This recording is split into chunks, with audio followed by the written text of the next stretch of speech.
Melihat langit tampaklah awan, awan bergerak sepanjang hari. Salam sejahtera kami ucapkan, salam pembuka acara kita pagi ini. Assalamualaikum warahmatullahi wabarakatuh. Waalaikumsalam warahmatullahi wabarakatuh. Mari Teguh seorang pembicara terkenal dan ramah. Untuk memulai acara, marilah kita membaca basmalah. Bismillahirrahmanirrahim. Yang kami hormati Rektor IAIN Langsa, Bapak Dr. Basri MA beserta jajarannya. Yang kami hormati Direktur Pasca Sarjana IAIN Langsa, Bapak Dr. Zulkarnaini MA beserta jajarannya. Yang kami hormati Bapak Penemateri Dr. Hisamuddin bin Ahmad. Kami ucapkan terima kasih kepada Bapak Ibu beserta Studium General bertema Research Method on Islamic Knowledge. The first, let's thanks to Allah Subhanahu wa Ta'ala who has given us the mercy until we can meet together in this time and beautiful place. Salawat and salam to our Prophet Muhammad Sallallahu Alaihi Wasallam with saying, Allahumma salli wa sallim alaihi.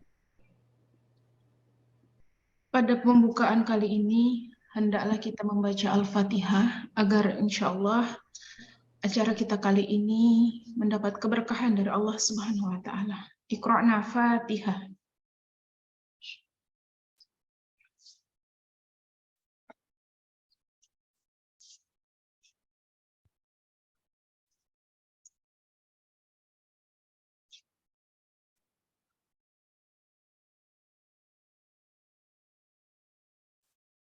Baik, kita lanjutkan dengan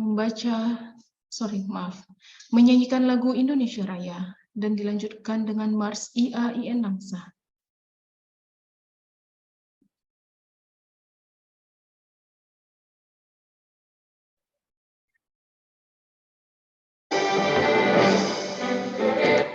Hadirin kami mohon berdiri.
Institut Agama Islam Jakarta membina kader tunas bangsa melalui jalur pendidikan tinggi mengemban tugas negara. Institut Agama Islam Jakarta teguh citanya bersendikan Pancasila dengan syiar Islam. Kita membangun, bangunlah semua. Kita tegakkan seluruh jiwa raga, harus jaya jaya.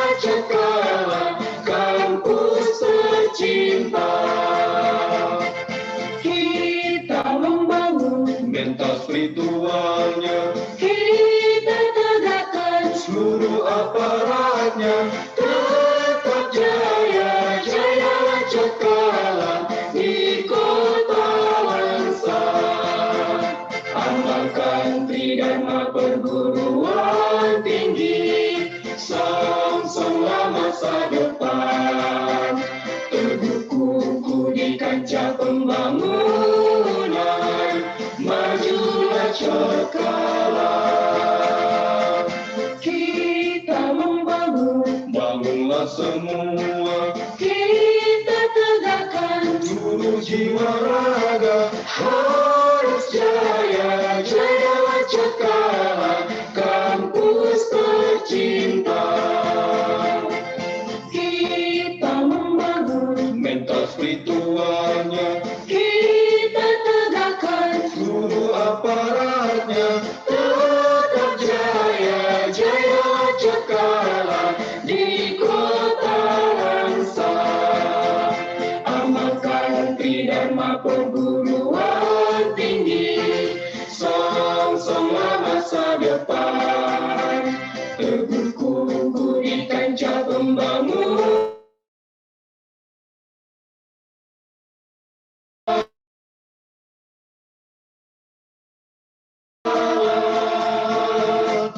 majulah cekala.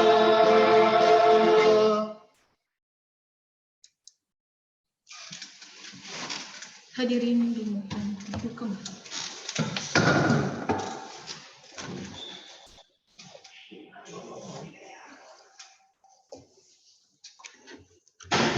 Acara selanjutnya, kata sambutan Direktur Pasca Sarjana IAIN Langsa, Bapak Dr. Zulkarnaini MA. Kepada Bapak, kami persilahkan, waktu kami berikan 15 menit.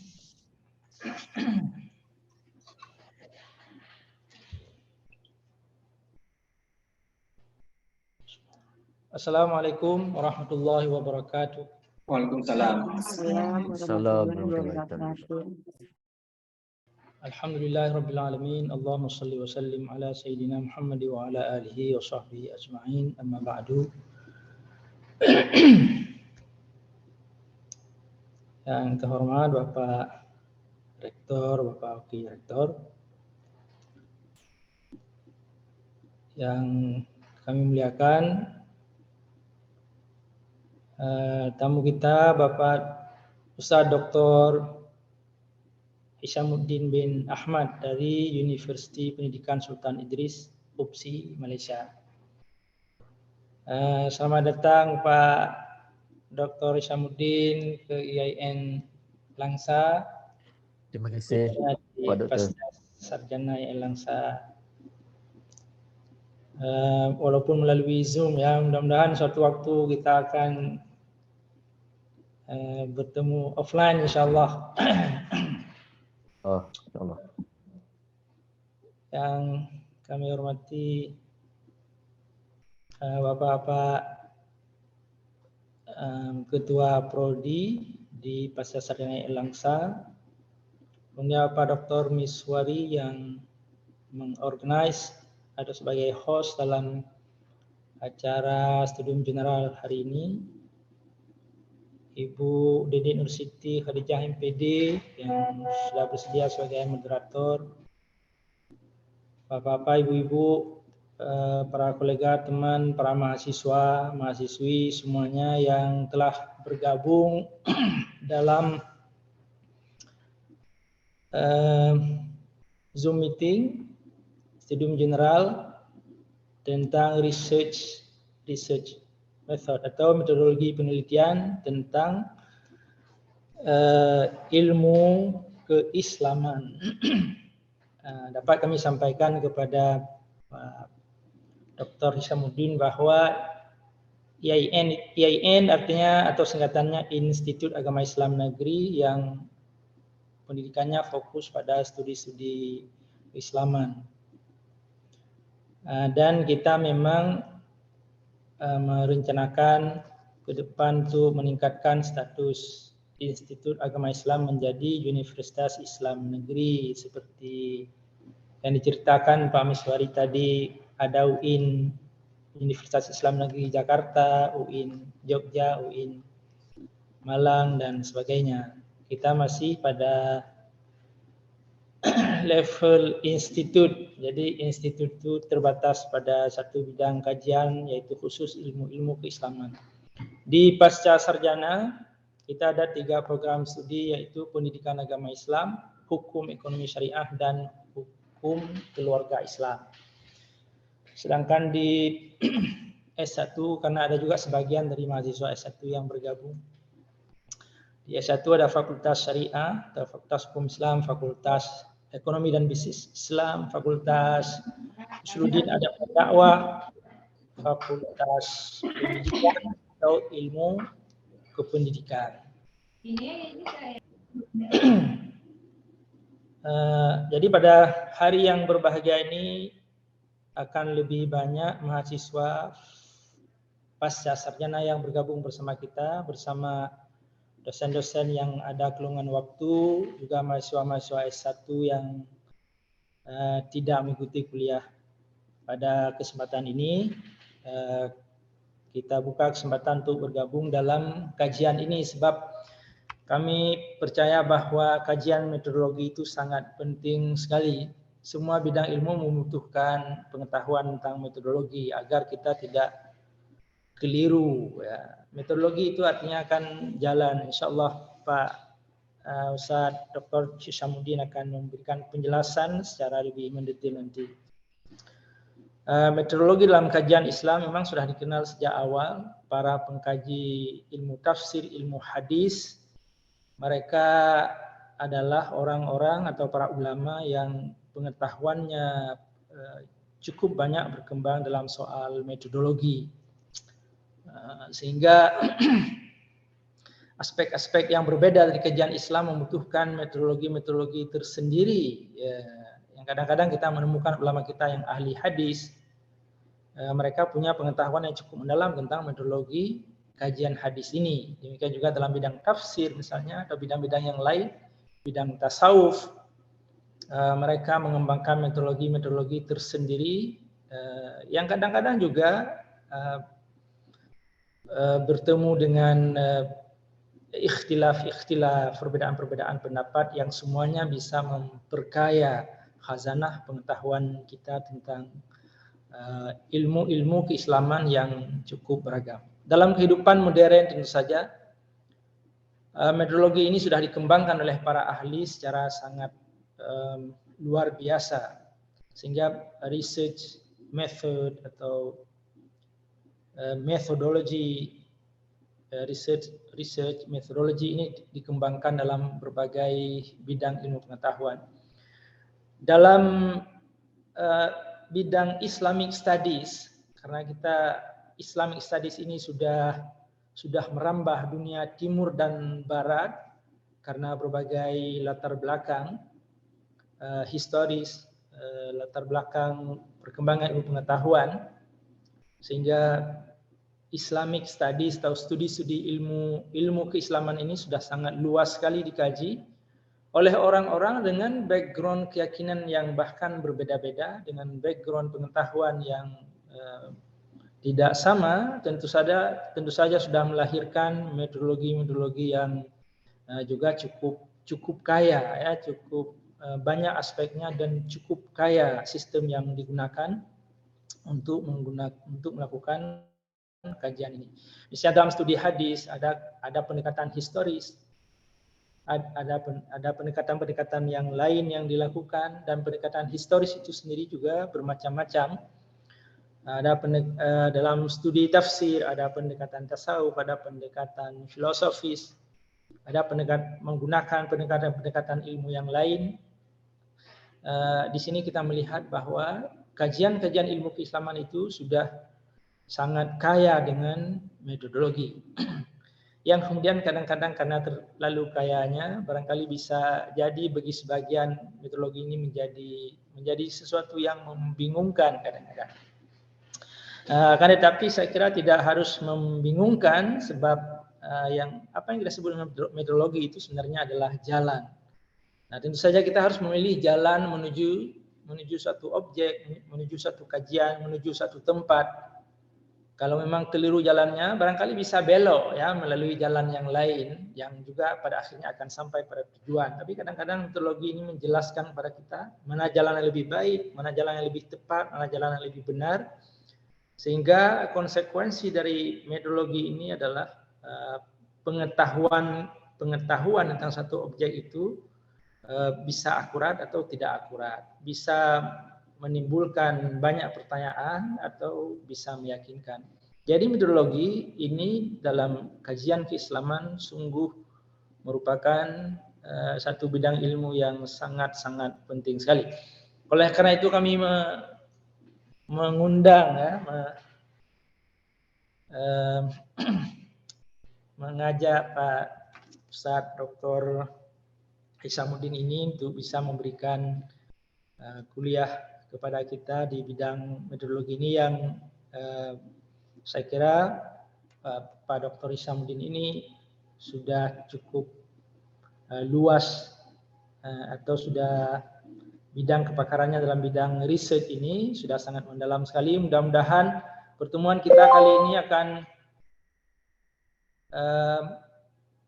memberikan pencerahan yang cukup berguna bagi kita semua. Oleh karena itu pada kesempatan yang berbahagia ini kami ingin mengucapkan terima kasih banyak kepada Dr. Hisamuddin bin Ahmad dan bapak-bapak ibu yang lain yang aktif dalam kepanitiaan Studium General hari ini. Semoga apa yang kita lakukan ini menjadi amal kebajikan yang bermanfaat untuk semuanya. Kami ucapkan terima kasih kepada semuanya yang telah bergabung, baik dosen, para mahasiswa, baik S1 maupun S2. Semoga ini menjadi, di samping amal kebajikan, menjadi tambahan ilmu yang cukup bermanfaat bagi kajian-kajian keislaman kita di masa akan datang. Semoga research method ini memberi kita pencerahan sehingga dalam kajian-kajian kita bisa menjadi cukup confident tentang keakuratan kajian kita dengan menggunakan research method atau metodologi kajian kita secara benar. InsyaAllah Pak Dr. Hisamuddin akan menjelaskan ini semua dan mudah-mudahan ini menjadi langkah maju bagi kita semua.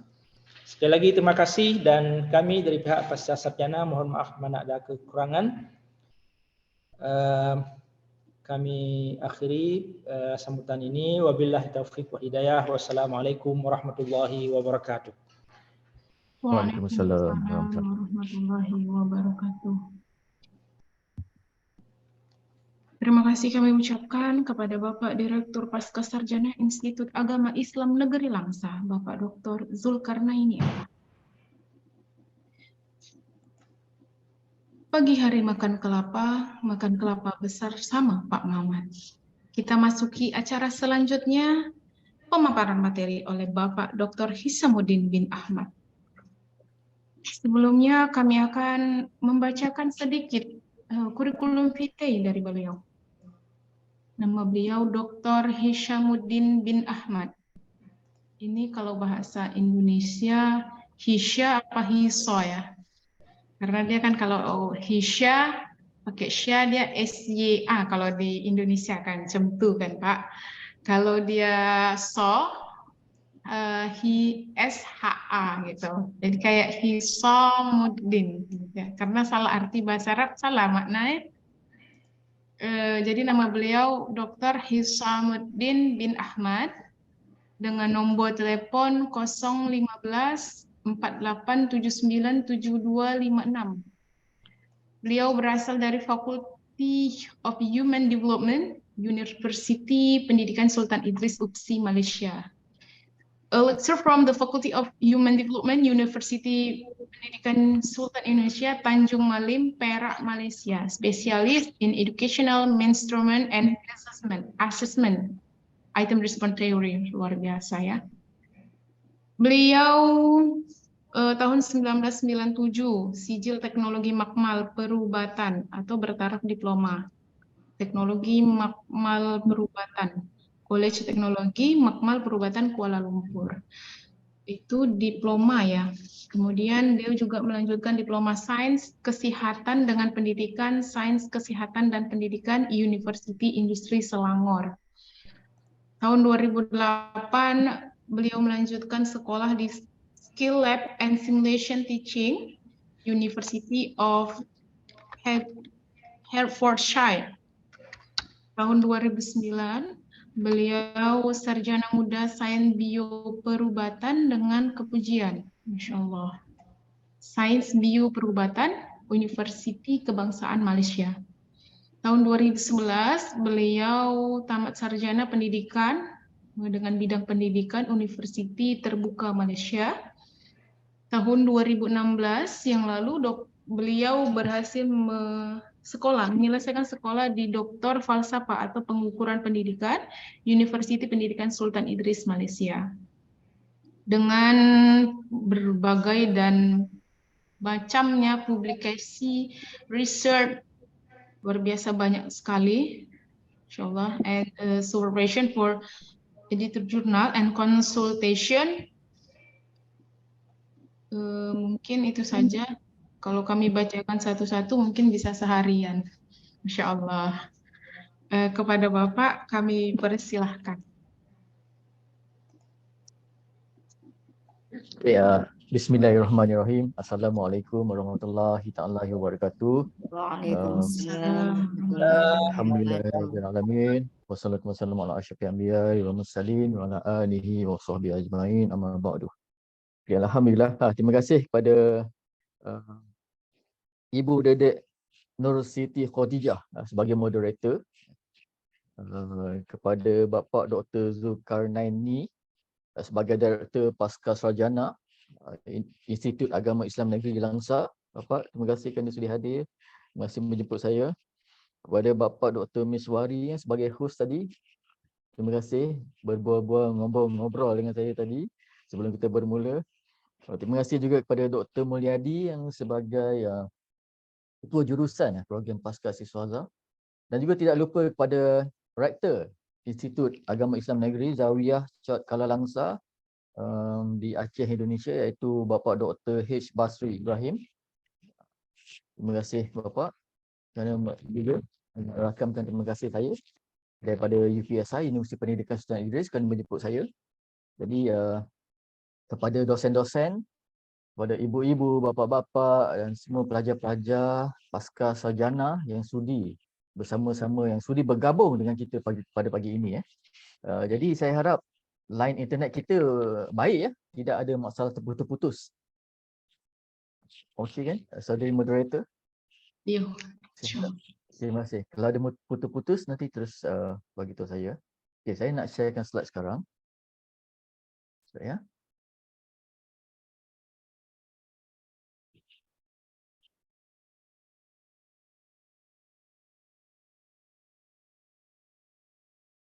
Okay, baik. Sekali lagi terima kasih kepada Bapak Dr. Zulkarnaini sebagai Director Pasca Sarjana Institut Agama Islam Negeri Langsa, Aceh, Indonesia, dan semua jajarannya sudi menjemput saya. Jadi insya-Allah saya akan berkongsi sedikit pengetahuan yang tidak seberapa yang daripada saya ini untuk sama-sama yang kita yang boleh dimanfaatkan untuk pelajar-pelajar pasca sarjana. Okay, baik. Terima kasih saudari moderator kerana membacakan saya punya CV tadi. Ingatkan saudari moderator nak baca sampai habis. Saya pun nak rehat sekejap. Tapi tak apa, terima kasih. Itu pun dah cukup. Itu pun dah terima kasih. Jadi sebenarnya bapa-bapa, ibu-ibu, bidang saya adalah bidang statistik. Saya diberikan tajuk Research Method on Islamic Knowledge ini. Jadi saya akan sesuaikanlah dengan Islamic Knowledge. Saya pun sebagai orang Islam, alhamdulillah, dan sama-samalah kita sama-sama memberikan manfaat di antara satu sama lain, InsyaAllah. Seperti yang Bapa Director Pasca Sarjana maklumkan tadi, metodologi ni adalah seperti jalan, jalan iaitu ataupun prosedur. Dan kalau kita pilih jalan yang salah, prosedur yang salah, maka hasilnya juga akan tidak seperti yang kita harapkan. Maka insyaAllah lah kita sama-sama pilih jalan yang lurus. Kan?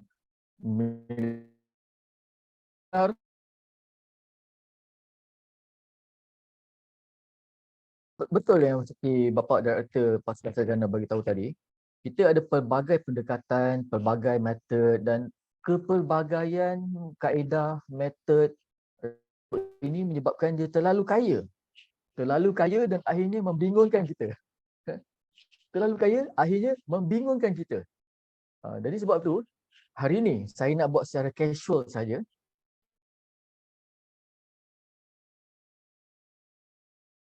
Detail, sebab kalau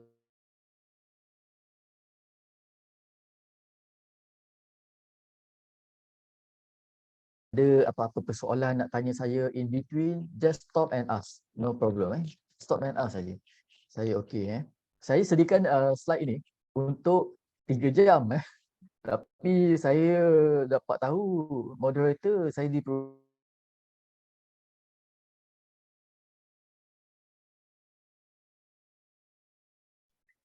untuk 1 jam saja kan? Betul moderator?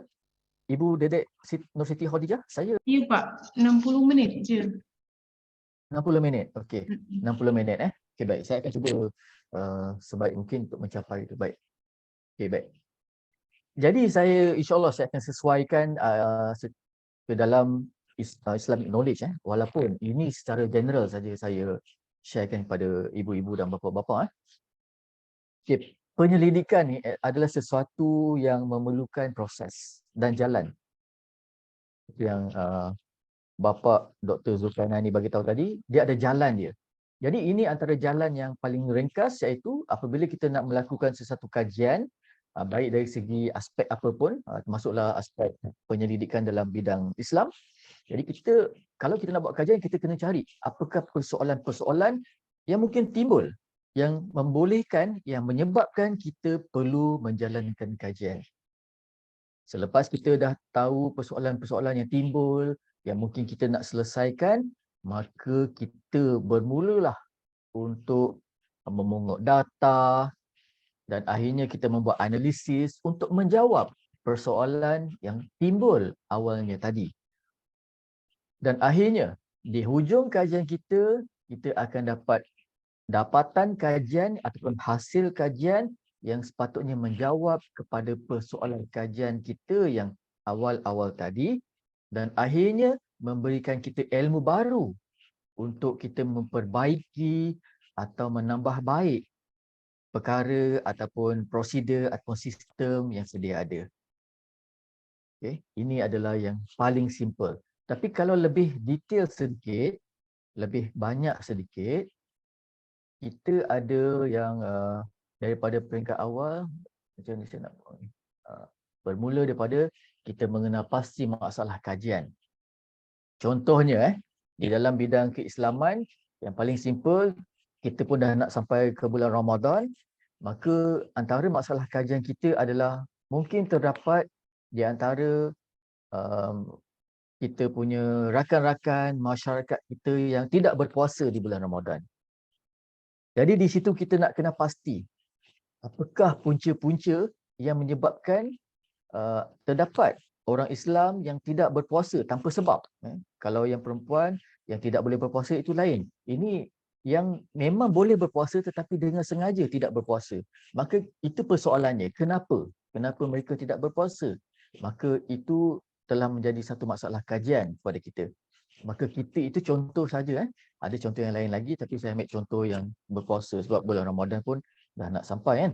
Dah tak lama lagi, lebih kurang 2 minggu lagi kita akan berada di dalam bulan Ramadan. Jadi selepas kita membuat mengenal pasti masalah kajian kita, kita seterusnya membina objektif dan soalan kajian kita. Contohnya macam bulan tentang orang atau masyarakat yang tidak berpuasa tadi, kita cuba membina objektif bahawa nak kena pasti, objektif kita hendak mengenal pasti kenapa terdapat orang Islam yang tidak berpuasa. Maka kita pun merangka soalan kajian. Contoh soalan kajian, mengenal pasti adakah terdapat orang Islam yang tidak berpuasa di bulan Ramadan sebab itu contoh soalan kajian kita lah, ataupun terdapat berapa ramai, berapa peratus dan sebagainya. Kita bentuk soalan kajian. Ataupun adakah terdapat perbezaan di antara masyarakat kampung dengan masyarakat bandar yang tidak berpuasa di bulan Ramadan. So, macam-macam persoalan kajian yang kita boleh gubal untuk meneruskan kajian kita. Apabila kita telah pun merangka objektif soalan kajian, seterusnya jalannya adalah prosedurnya kita kena rujuk bahan literature ataupun membuat literature review, sorotan kajian yang lepas. Ada tak terdapat pengkaji-pengkaji yang lepas yang mendapati bahawa terdapat orang yang sengaja tidak berpuasa di bulan Ramadan? Kalau ada, siapakah golongan yang tidak berpuasa di bulan Ramadan?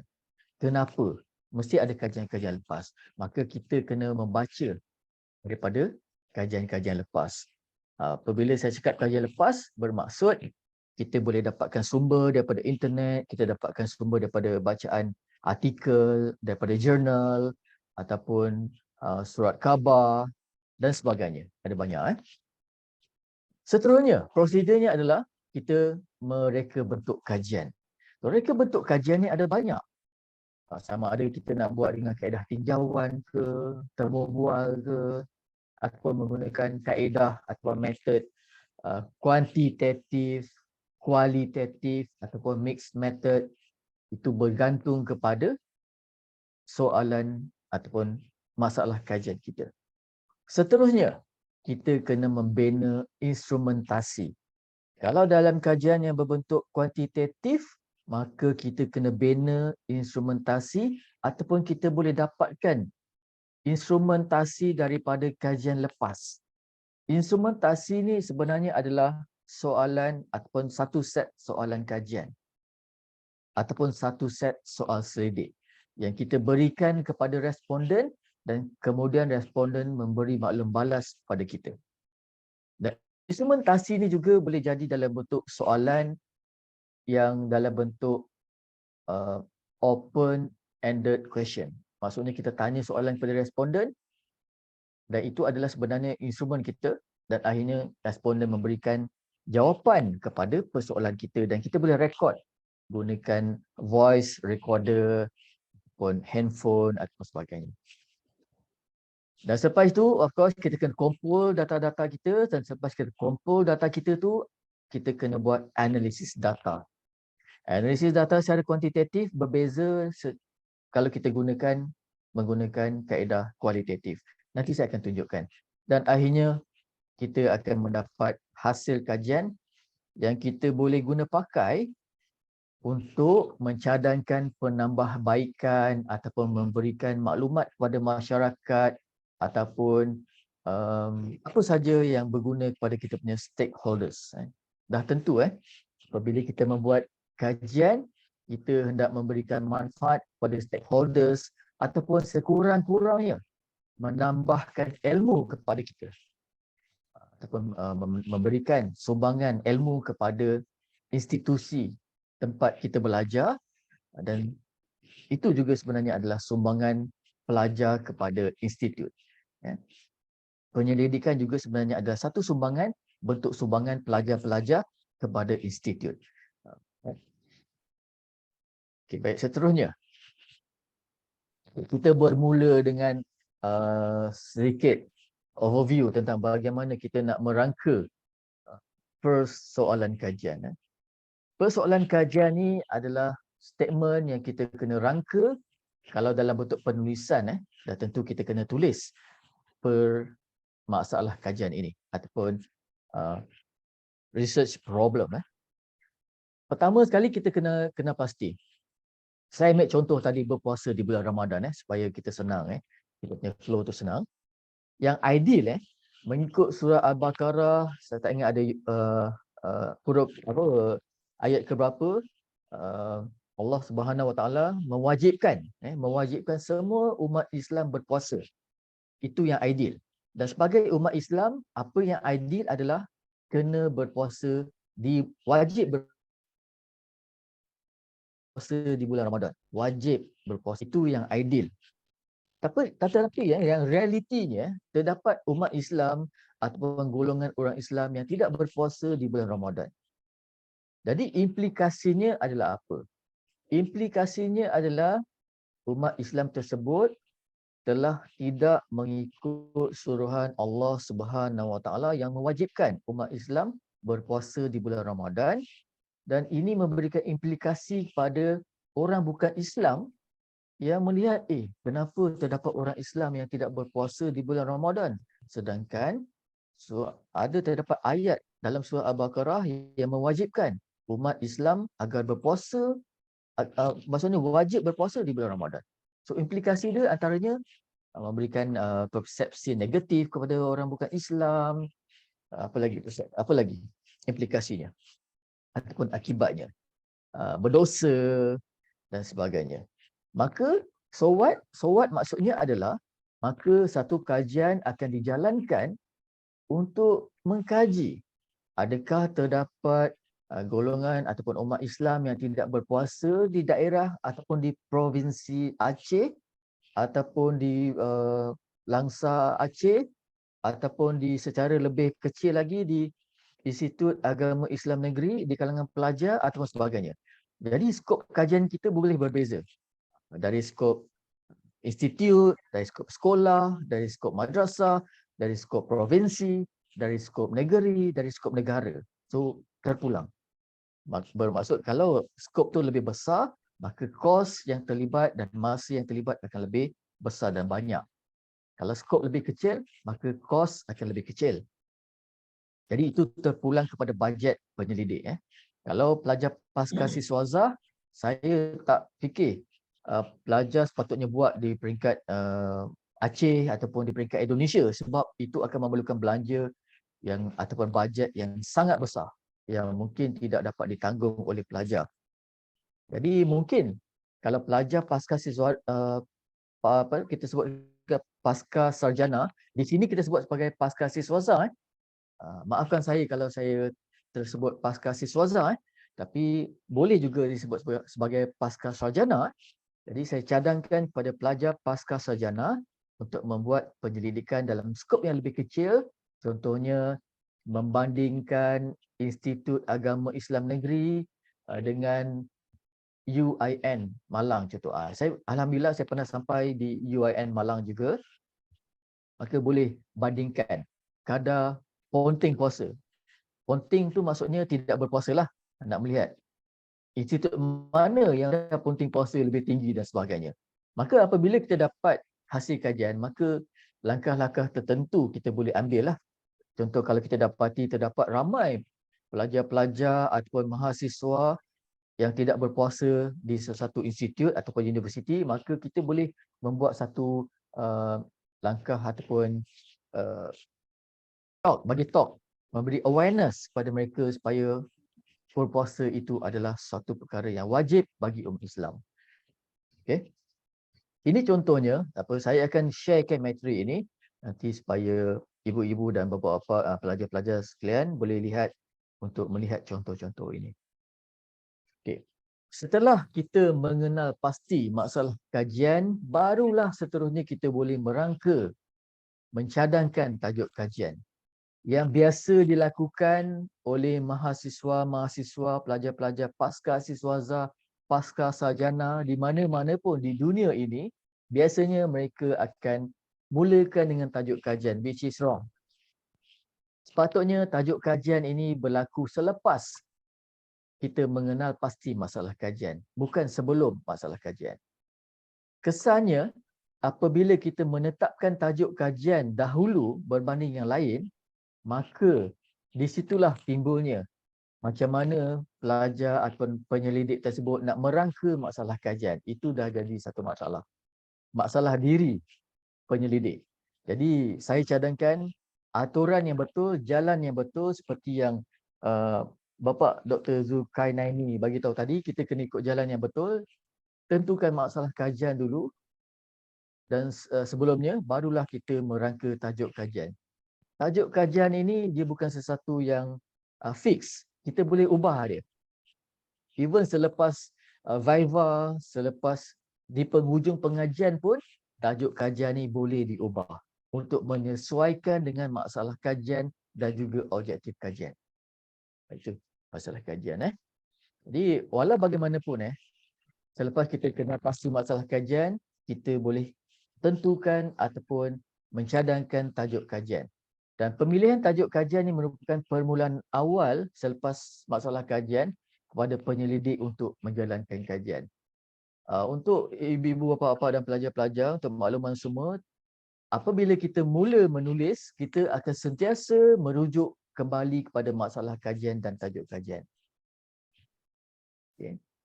Namun sebelum seperti yang saya maklumkan di situ, sebelum satu tajuk dipilih, pendidik perlu jelas tentang masalah kajian.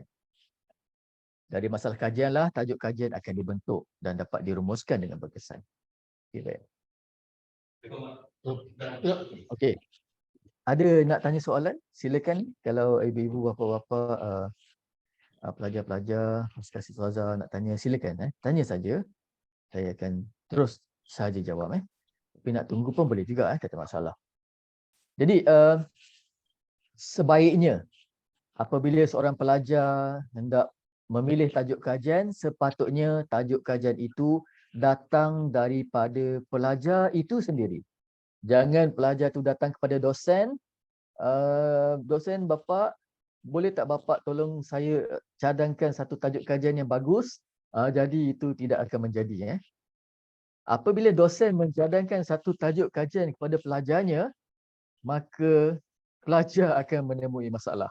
Akan berjumpa dengan pelbagai masalah. Sebab tajuk kajian itu adalah yang sesuai untuk dosen, bukan untuk pelajar.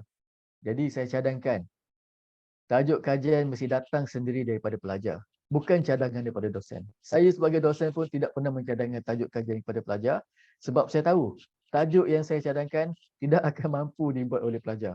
Sebab kita mempunyai pemikiran yang berbeza dan dunia berbeza, maksud saya dunia berbeza, maksudnya environment berbeza. Jadi sudah tentu pelajar tidak akan dapat melengkapkan tajuk cadangan yang dicadangkan oleh dosen. Dan tajuk ini juga perlulah berdasarkan minat pelajar ataupun pengkaji. Sebab kalau pelajar tak minat nak buat sesuatu tajuk kajian, pelajar akan hilang motivasi. Contohnya, pelajar yang minat nak mengkaji tentang tabiat berpuasa di bulan Ramadan. Dan kalau pelajar itu minat tentang tajuk puasa dan nak guna tajuk tersebut, maka momentum tu akan jadi bagus. Tetapi kalau contohnya seorang pelajar pasca siswazah, pasca sarjana itu berminat tentang bab nikah kahwin, dia sangat berminat dengan bab nikah dan kahwin, tetapi diberikan dengan tajuk berpuasa, maka pelajar tersebut akan demotivated. Jadi lebih baik ikut minat pengkaji.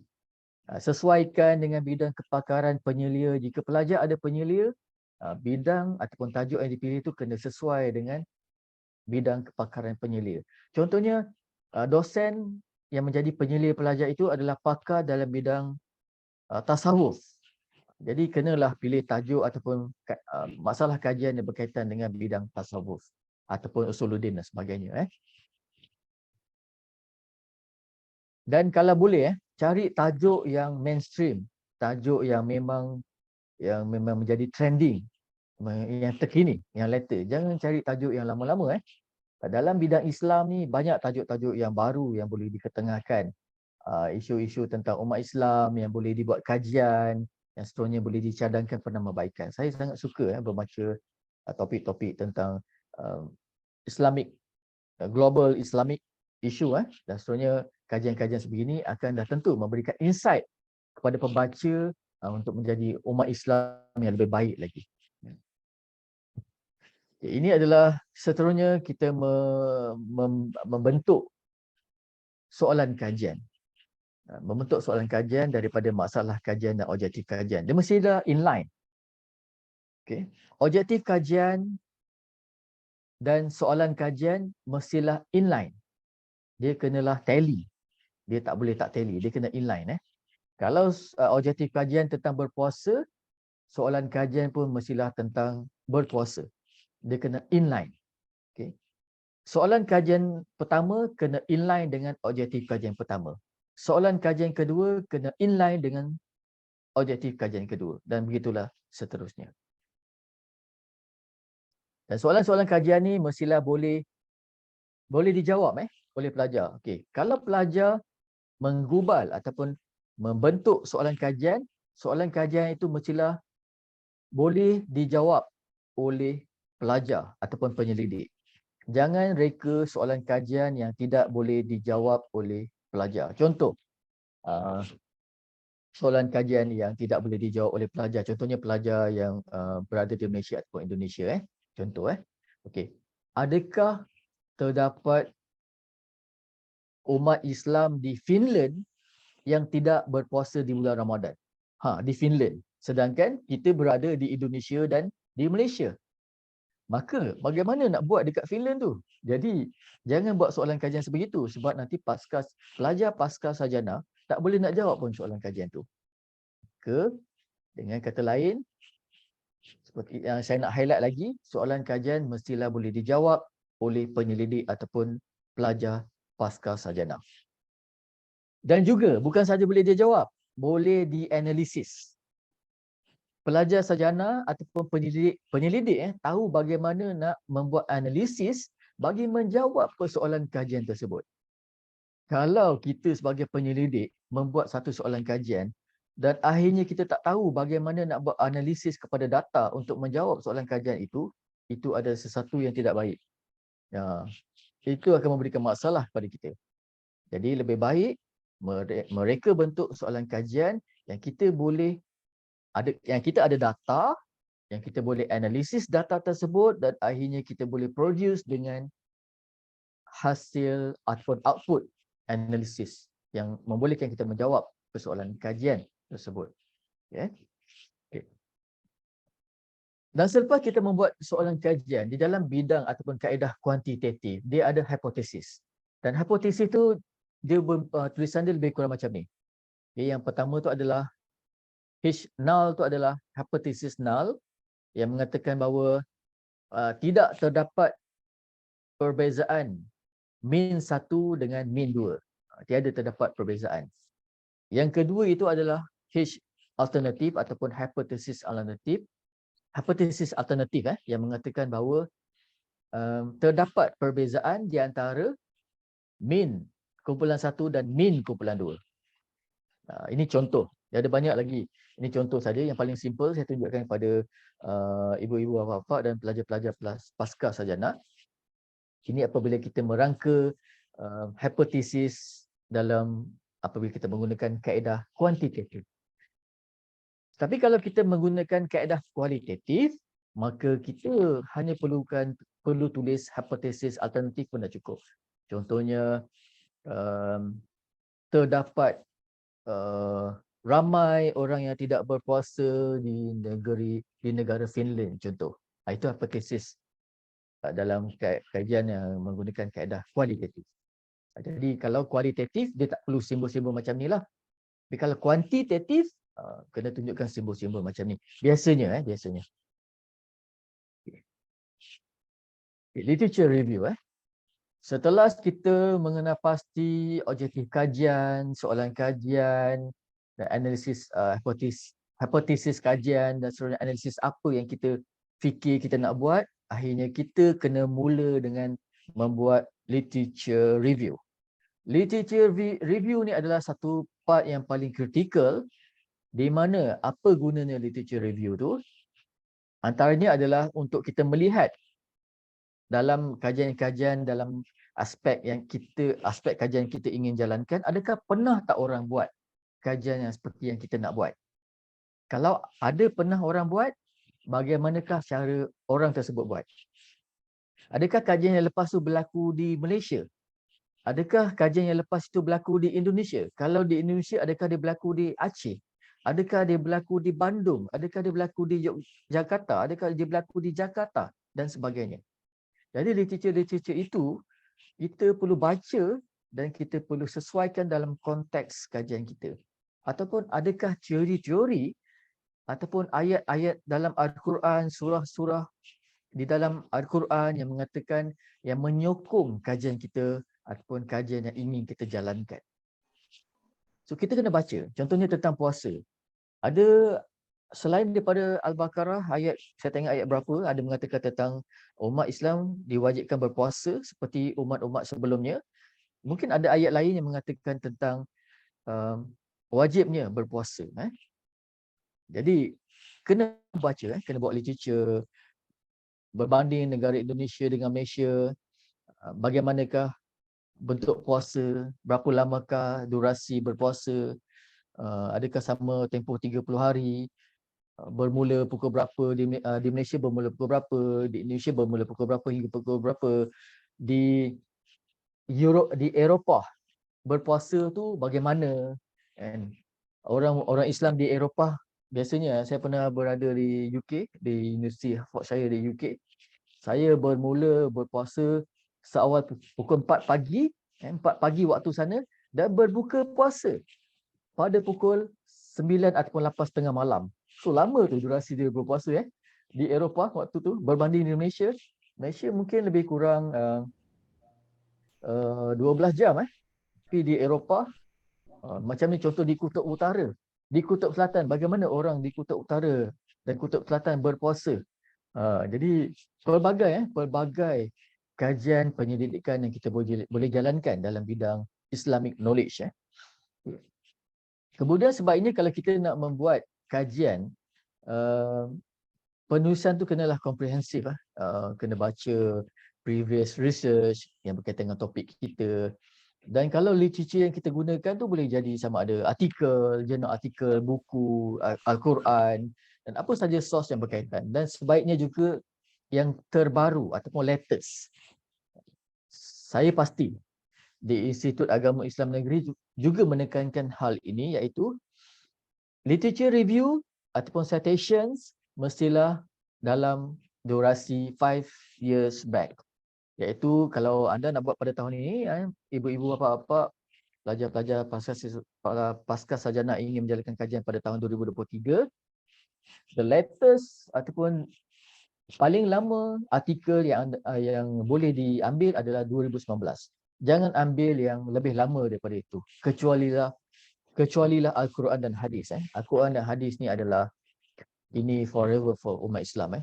Yang itu pada tahun bila pun dia diturunkan, still sebagai orang Islam kita kena rujuk Al-Quran dan hadis.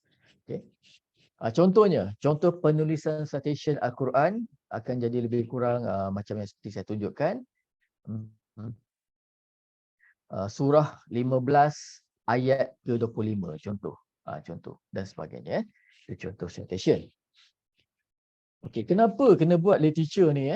Ini seperti yang saya jelaskan sedikit tadi. Kita nak tengok supaya literature yang kita baca itu boleh menyumbang, memberikan contribution kepada kita punya kefahaman, kepada understanding of research problem being studied. Okay. Kita juga kadang-kadang nak lihat relationship di antara kerja-kerja ataupun research terdahulu dengan research yang kita ingin jalankan. Kita juga nak melihat sebagai penyelidik, adakah terdapat cara-cara lain untuk melakukan penyelidikan except yang seperti kita fikirkan ataupun yang terdapat dalam fikiran kita. Mungkin terdapat cara lain, jalan lain.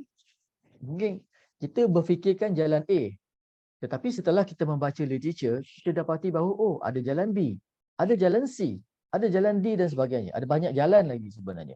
Itulah tujuannya kita membaca literature. Dan juga literature ni boleh memberitahu kepada kita adakah terdapat gaps di antara kita punya kajian yang ingin kita jalankan dengan kajian yang lepas. Kita juga nak mengenal pasti siapakah yang pernah buat kajian yang seperti kita ingin jalankan, adakah terdapat duplication, dan kalau terdapat duplication seboleh-bolehnya elakkan. Sebab nanti kita boleh di-charge dengan plagiarism. Plagiarism adalah satu perkara yang no bagi penyelidik. Satu perkara yang no and no bagi penyelidik, termasuklah dosen, termasuklah saya, termasuklah juga pelajar-pelajar pasca sarjana yang ingin menjalankan penyelidikan. Alright. Okey, ini adalah sumber-sumber literature review. Boleh dapatkan daripada perpustakaan, library. Dan sekarang ni mudah saja, kita tak perlu pun pergi ke perpustakaan. Cukup hanya kita berada di depan komputer kita, kita boleh dapatkan banyak perkara, banyak sumber daripada internet. Kalau perpustakaan internet, kita boleh dapatkan pelbagai sumber untuk kita rujuk ataupun menjalankan literature review dalam kajian kita.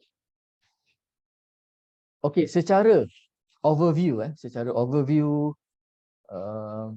bagi kaedah penyelidikan, kita ada beberapa kaedah penyelidikan sebenarnya. Yang biasa adalah kuantitatif, yang kedua adalah kaedah kualitatif, kita ada kaedah analitik, kita ada kaedah mixed method, kita ada kaedah lain yang seperti dinyatakan oleh Bapak Direktor Pasca Sarjana juga tadi. Kita ada mereka bentuk filosofi, mereka bentuk history. Okay. Seperti yang dilihat di bawah berwarna biru itu, di bawah kaedah kuantitatif, kita ada reka bentuk non-eksperimen, kita ada reka bentuk eksperimen. Dalam menggunakan kaedah kualitatif, kita ada reka bentuk case study, etnografi, fenomenologi. Kita juga ada yang seperti Bapak Direktur tadi, seperti saya nak ulang lagi, banyak beliau bagi tahu tadi. Selain pada filosofi, history dan sebagainya, ada banyak lagi sebenarnya. Kaedah analitik, konsep paper, history termasuk dalam kaedah analitik. History ni panjanglah durasi untuk menjalankan kajian tu sebab kena baca. Contohnya durasi tentang Hamzah Fansuri seperti dijalankan oleh Bapak Dr. Miswari tadi. Yang seperti beliau bagi tahu saya tadi, itu mungkin history banyak, panjang, terlalu banyak yang perlu dibaca. Saya rasa Bapak Miswari pun kata ya kot, bersetuju dengan saya insya-Allah. Selain daripada itu juga kita ada mixed method. Mixed method bermaksud kita sebagai penyelidik mencampurkan kaedah kuantitatif dan juga kualitatif. Okey. Ini adalah kita sebut sebagai appropriate instrument, instrument yang kita nak gunakan kalau kita nak based on context given. Kalau applied, kalau kita punya reka bentuk adalah applied, kita gunakan questionnaire, interview dan sebagainya. Kalau kita nak gunakan ethnographic, kita gunakan correlational research, case study, questionnaire, dan ini saya akan share. Ini kalau saya pergi detail ni lama tapi ini adalah contoh-contoh sahaja. Yang biasa dilakukan oleh pelajar-pelajar biasanya yang gunakan reka bentuk case study. Case study nombor 3 case study tu, di mana pelajar akan gunakan questionnaires, interview, focus group discussion dan juga kadang-kadang observation. So nombor 3 dan yang ada yang lain juga kadang-kadang gunakan kaedah survey. Maksud nombor 2 dan nombor 3 tu adalah yang paling biasa dilakukan, dijalankan oleh pelajar-pelajar.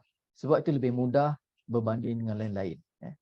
Yang lain tu memerlukan masa yang lebih lama lagi dan mungkin data collection mungkin memerlukan lebih banyak lagi.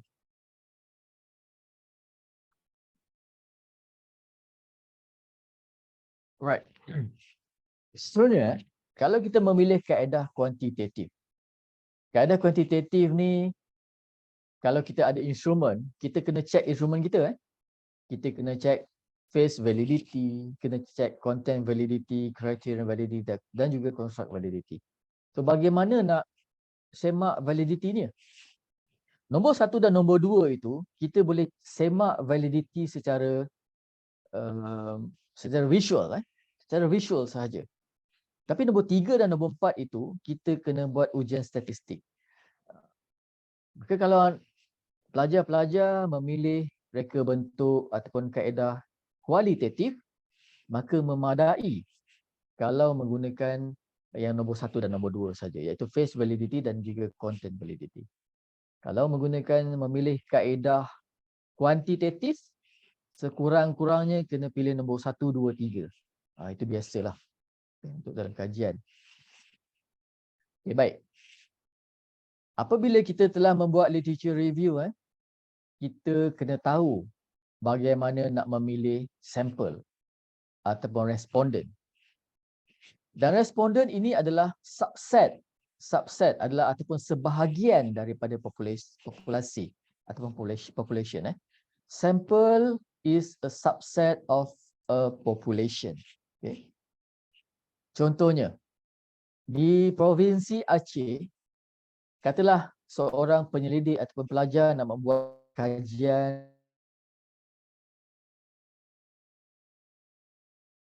Provinsi Aceh.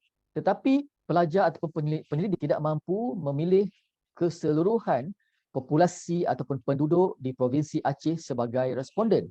Maka penyelidik ataupun pelajar boleh memilih sebahagian responden daripada populasi Provinsi Aceh untuk menjadi responden kajian.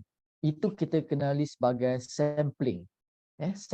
Sampling adalah satu kaedah persampelan yang kita pilih daripada populasi.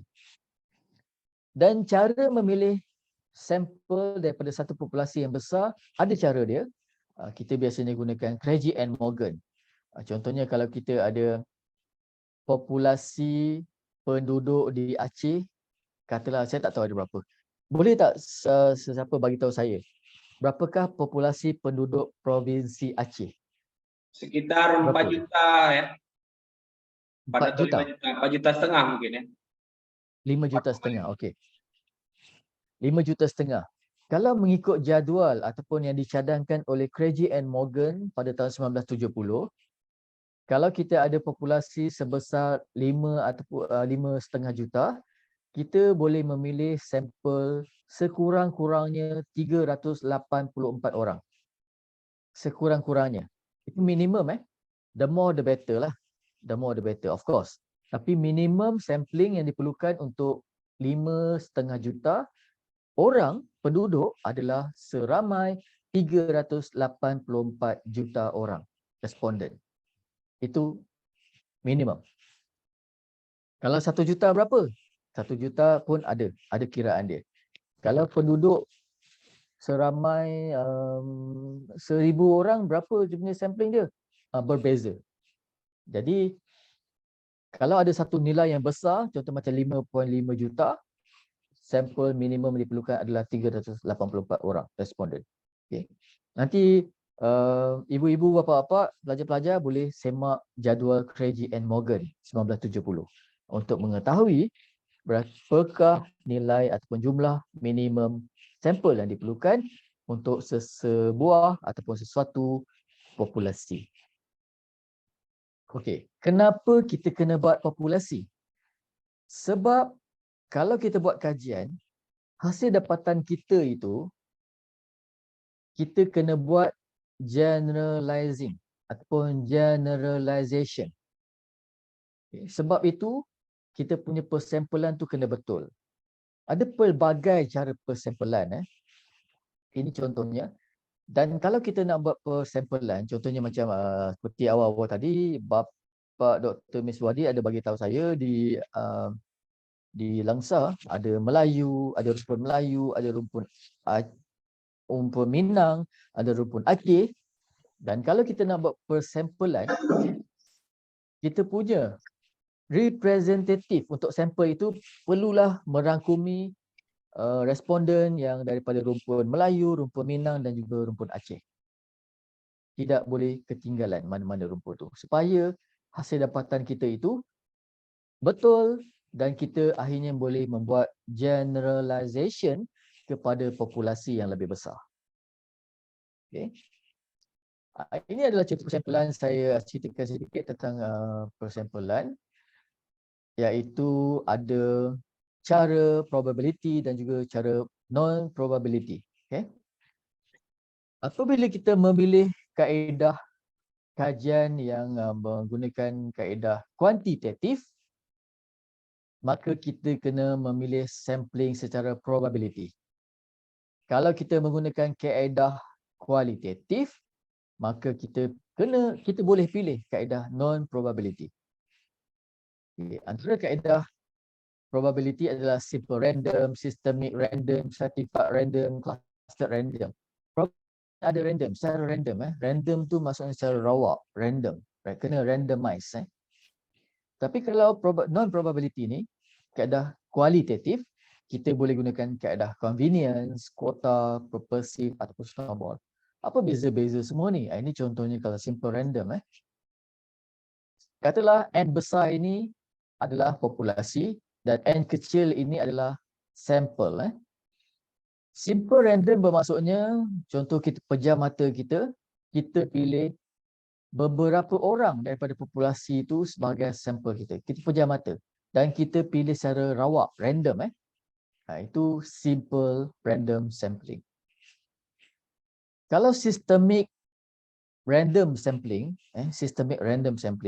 kita boleh, katalah kita ada bilangan beberapa orang pelajar dan kita minta pelajar kita itu berbaris dan katalah kita memilih setiap pelajar ketiga. Bilangan ketiga kita ambil bilangan ke-6, bilangan ke-9. Contoh macam ni. Ini adalah systemic random sampling. Okay. Stratified random sampling, kita stratified. Contohnya lelaki, perempuan, kanak-kanak. Kita kena buat grouping dulu dan daripada setiap group itu kena ada representative. Itu nama dia stratified random sampling. Clustered pula. Ini clustered.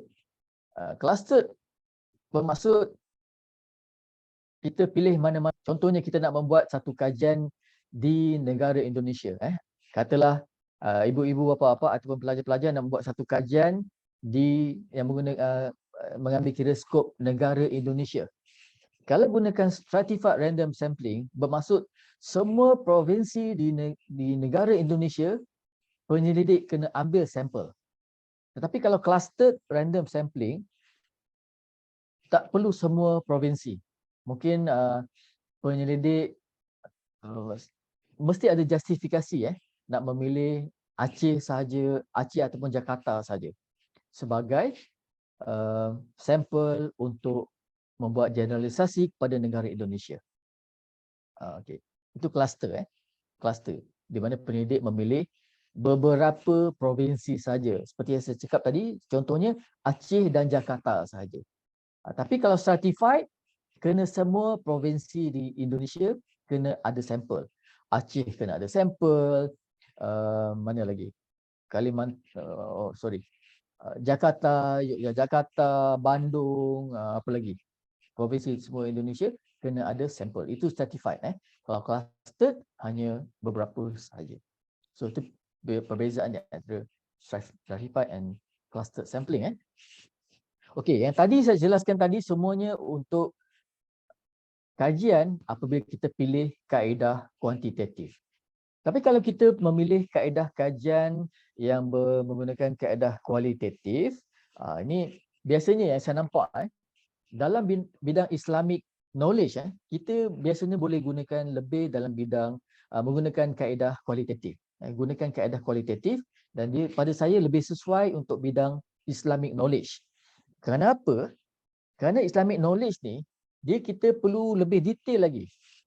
Kita kena tanya responden kita, untuk responden kita menjawab, dan apabila kita dapat jawapan, kita tanya lagi. Dapat jawapan, kita tanya lagi. Untuk tahu lebih mendalam lagi tentang perkara-perkara yang berkaitan dengan Islamic knowledge. Jadi, apabila kita membuat kajian menggunakan kaedah kualitatif, contohnya dalam bidang Islamic knowledge, maka kita boleh pakai persampelan menggunakan cara convenience sampling. Antaranya convenience sampling lah, di mana kita hanya memilih responden-responden yang berdekatan dengan kita. Itu convenience sampling. Berapa orang kita nak pilih, terpulang.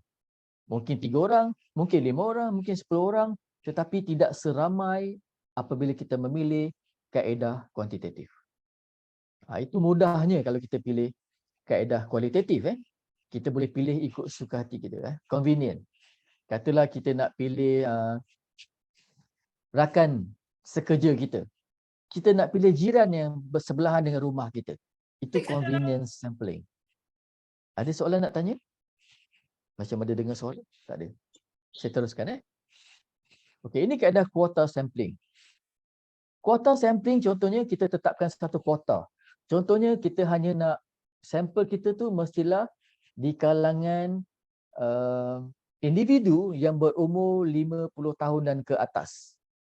Iaitu ataupun lelaki yang berumur 50 tahun ke atas. Maka kita kenalah pilih lelaki yang berumur 50 tahun ke atas. Itu kuota sampling. Ini pun sesuai untuk kaedah ataupun apabila kita guna pakai menjalankan kajian menggunakan kaedah kualitatif. Islamic knowledge. Islamic knowledge kita kena pilih seorang Islam. Katalah kita punya kuota beragama Islam. Seorang yang beragama Islam yang berumur 30 tahun ke atas contohnya. Kita tetapkan kuota kan. Maka kaedah ini, cara ini kita boleh gunakan apabila kita nak memilih sampel yang kita ada kuota. Kita ada dia punya special requirement dia. Contohnya kalau kita nak buat kajian tentang Islamic knowledge, biasanya kita nak pilih orang Islam kan. Tapi ada juga kajian yang Islamic knowledge yang kita pilih orang bukan Islam sebagai kita punya sampel ataupun responden. Ada juga So terpulang pada kita bagaimana kajian yang kita nak lakukan Purposive. Purposive ni ini purposive ni sebenarnya adalah berkaitan yang berkaitan dengan kajian kita. Kalau kajian kita tu contohnya berkaitan dengan Islamic knowledge. Jadi kita pilih orang Islam saja, tak kisah. Kita tak tetapkan kuota. Asalkan kita punya orang yang kita jumpa tu orang Islam, maka kita boleh pilih dia sebagai responden kita.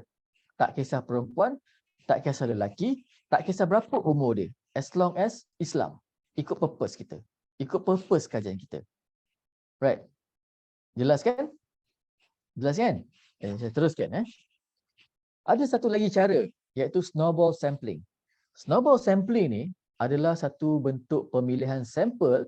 Contoh, katalah Ibu Dedek Nur Siti Khadijah menjadi sampel saya. Lepas tu Ibu Dedek Nur Siti Khadijah ni akan memilih orang lain sebagai sampel saya. Katalah next Ibu Khadijah ni beliau memilih Dr. Miswari. Kemudian Dr. Miswari akan pilih lagi orang lain ikut terpulang pada Dr. Miswari. Itu akan jadi snowball. Dan akhirnya semua sampel tu akan menjadi sampel saya. Itu nama dia snowball sampling. Right? Baik. Akhirnya kita tibalah di fasa untuk membuat analisis. Okay. Untuk kaedah kuantitatif, analisis dia biasa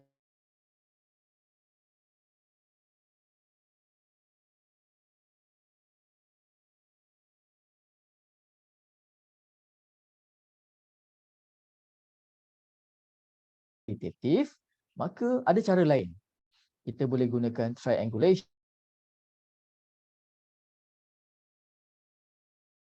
analysis dan pelbagai lagi tanpa menggunakan pakai software statistik.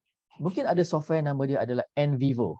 NVivo akan membantu penyelidik untuk membuat thematic dan sebagainya untuk membuat analisis kualitatif.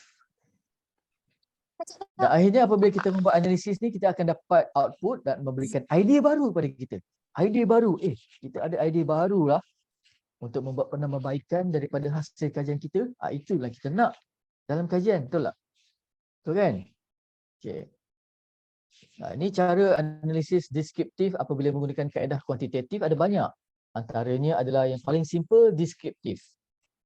Deskriptif tu gunakan mode, median, mean, range, variance, standard deviation dan sebagainya. Tapi ada lagi cara yang lain, iaitu kita gunakan kaedah inferential. Inferential ni menggunakan analisis statistik yang lebih advance lagi. Contoh macam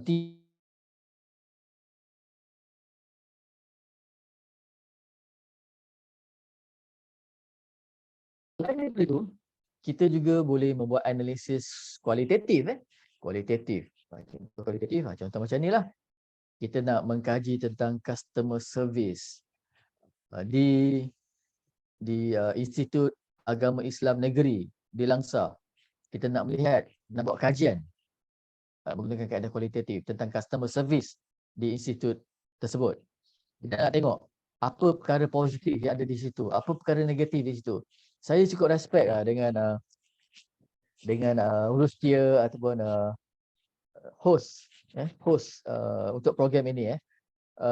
Ibu-ibu, bapa-bapa, pelajar-pelajar, saya sangat respect dengan semua ibu bapa kerana sangat menepati masa. Bermula pada pukul 8.30 waktu Indonesia Barat, 8.30 kita bermula. Saya respect, sangat-sangat respect. Saya orang yang sangat menepati masa.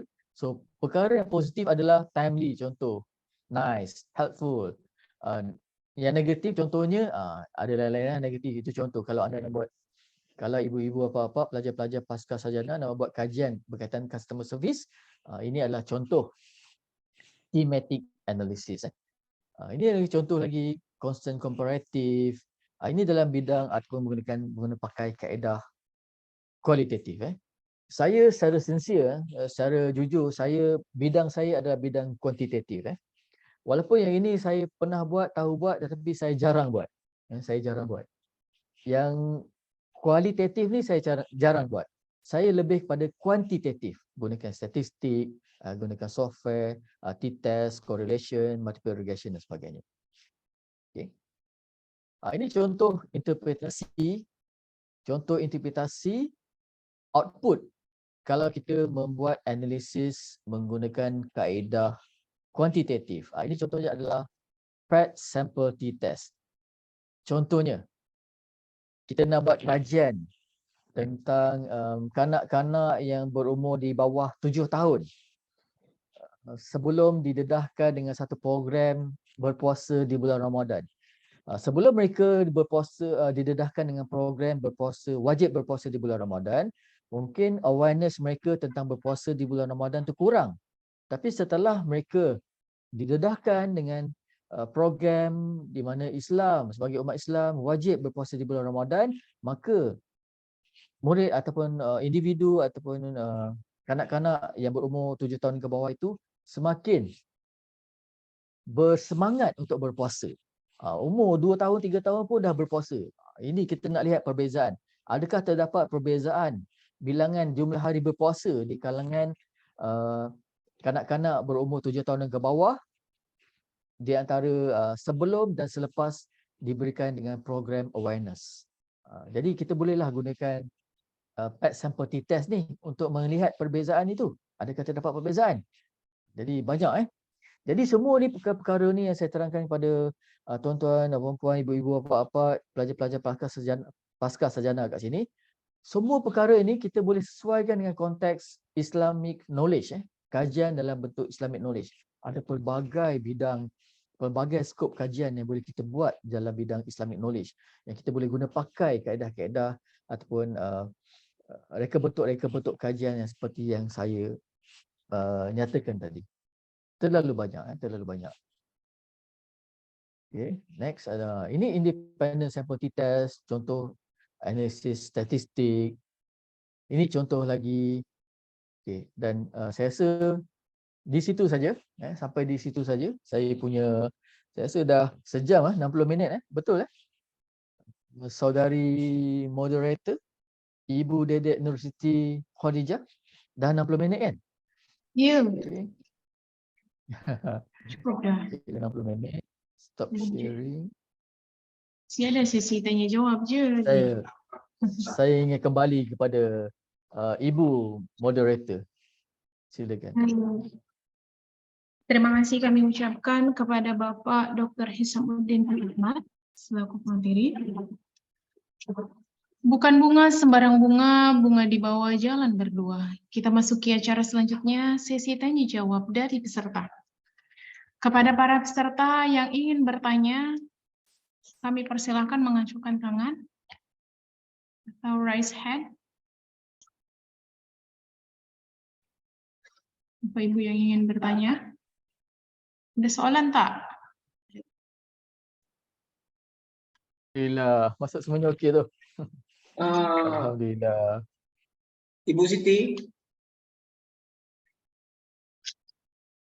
Ya. Bila belum ada, saya ada nak tanya nih. Silahkan Pak Miswari. Terima kasih. Assalamualaikum warahmatullahi wabarakatuh. Waalaikumsalam Waalaikumsalam. Ada sebuah soalan yang rumit dan kadang ini menjadi dilematik bagi para peneliti mengenai tentang referensi kita ya, literatur kita tentang harus usia 5 tahun. Ini di Indonesia juga begini aturannya. Di mana-mana lembaga penelitian atau di kampus itu mengharuskan literatur minimal usia 5 tahun. Tetapi terkadang kita punya soalan tema mengenai tema penelitian ya. Kadang-kadang kita dituntut untuk mendapatkan literatur yang otoritatif, yang berdasarkan hasil riset yang diteliti oleh orang-orang yang kompatibel. Nah, terkadang itu untuk mendapatkan usia 5 tahun itu sangat susah. Misalnya saya meneliti tentang Hamzah Fansuri.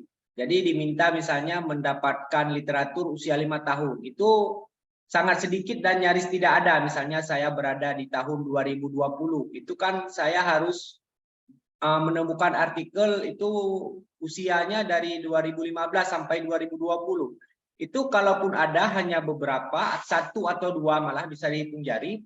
Dan itu pun kurang otoritatif, tidak ditulis oleh orang yang memang kepakarannya tinggi dalam kajian Hamzah Fansuri misalnya. Jadi ini kan saya mengalami dilema, sementara artikel-artikel yang dapat menjadi referensi saya dalam 5 tahun yang dianggap otoritatif, misalnya artikel-artikel yang ditulis oleh Drewes, ditulis oleh Braginski, ditulis oleh Kelus, itu usianya itu sudah 20 tahun, yaitu sekitar 20 tahun, 15 tahun, 20 tahun ya. Karena itu ditulis antara rentang tahun 2000 sampai 2002. Nah, soalan ini yang terkadang membuat kajian-kajian tertentu menjadi dilematis. Ini mohon arahan dari Bapak Hisham, bagaimana mengatasi problematika ini? Terima kasih, saya kembalikan. Assalamualaikum warahmatullahi wabarakatuh. Waalaikumsalam warahmatullahi wabarakatuh. Ya, Selanjutnya ada Ibu Junita, kepada Ibu Junita SPD. Kami Terima persilakan. kasih. Terima kasih Bu. Assalamualaikum warahmatullahi wabarakatuh. Selamat pagi, salam sejahtera untuk kita semua. Yang saya hormati Bapak Dr. Ishamuddin dan seluruh jajaran di IAIN Kota Langsa. Di sini saya Pak, kebetulan saya mahasiswa pasca sarjana PAI unit 1. Yang ingin saya pertanyakan Pak, yang pertama, kita dalam pembuatan tesis itu kan ada yang namanya Pak kajian penelitian. Nah, dalam kajian penelitian itu apakah terdapat sebuah batasan berapa jumlah keefisienan dari kajian penelitian yang harus diterapkan dalam tesis tersebut sehingga bobot tesis tersebut menjadi bermutu gitu Pak. Itu yang pertama Pak. Kalau yang kedua yang ingin saya pertanyakan dalam penyebaran angket Pak, kita menggunakan kuesioner. Itu ketika angket kita sebarkan itu, apakah setelah kita turun lapangan 2 kali pertemuan, ataukah setelah 1 kali pertemuan, selanjutnya kita bisa menyebarkan angket, karena kita sudah melakukan observasi pertama, sehingga bisa menghasilkan angket. Nah, kira-kira menurut Bapak, sebenarnya kapan sih yang tepat angket itu harus kita bagikan kepada siswa, sehingga kita bisa menggunakan waktu seefisien mungkin. Mungkin itu aja Pak. Terima kasih. Assalamualaikum warahmatullahi wabarakatuh. Waalaikumsalam. Boleh saya jawab dulu? Izinkan saya jawab dulu sebelum saya terlupa ya. Ya. Ibu Siti. Okey, terima kasih kepada Bapak Dr. Miswari dan Ibu Junita, mahasiswa pasca sarjana tadi. Okey, untuk Dr. Miswari punya soalan tu memang rumit lah. Betul lah rumit Okey. Ya. Okey, seperti yang saya nyatakan tadi di kebanyakan universiti di dunia ini memang mencadangkan agar referensi itu adalah dalam 5 tahun kebelakangan supaya terkini. Kenapa? Antara sebabnya adalah untuk mengurangkan plagiarism. Itu antara sebabnya. Nanti saya akan pergi kepada jawapan Dr. Miswari. Pelajar-pelajar yang saya bertemu di sini di UPSR, saya memang mencadangkan agar pelajar-pelajar pasca siswaza, pasca sarjana, mahasiswa semua membuat penulisan dan referensi itu mestilah 5 tahun kebelakangan untuk mengurangkan plagiarism. Kenapa? Sebab terdapat mahasiswa-mahasiswa ini, kalau kita benarkan mereka membuat referensi yang jauh ke belakang, biasanya mereka akan meniru tesis-tesis rakan mereka yang telah pun ada di library itu dan meniru, rujukan pun dia tiru. Jadi itu akan menyebabkan berlakunya banyak plagiarism. Okey, saya kembali kepada soalan Dr. Miswari. Dr. Miswari ini betul seperti yang Dr. Miswari bagi tahu, contohnya macam kajian tentang Hamzah Fansuri ini manalah yang terbaru kajian pun kalau seperti beliau menyatakan tadi dalam tahun 2020 mestilah yang kebelakangan tahun 2015 dan perlu cari yang ada otoritif dalam bidang Hamzah Fansuri. Dan ini agak sukar. Jadi bila keadaan ini berlaku, antara cadangan saya adalah Dr. Miswari boleh antara cadangannya publish artikel yang berkaitan dengan Hamzah Fansuri. Kemudian Dr. Miswari boleh cite Dr. Miswari punya artikel itu untuk penulisan Dr. Miswari. Ataupun mungkin Dr. Miswari ada pelajar-pelajar pasca siswaza di bawah Dr. Miswari, galakkan mereka untuk menerbitkan artikel yang berkaitan dengan Hamzah Fansuri dan kemudian Dr. Miswari boleh cite pelajar-pelajar punya penulisan. Tetapi kalau keadaan itu tidak berlaku, memang adalah dibenarkan. Especially kalau peringkat PhD Dr. Miswari bidang PhD ni dia memang sangat, biasanya kita buat kajian yang orang tak pernah buat contohnya macam Dr. Miswari tu buat kajian tentang Hamzah Fansuri, memanglah tak ada ramai lagi orang yang buat. Dah tentu rujukan ataupun literature review ni adalah sangat-sangat limited. Apabila ini berlaku, dah tentu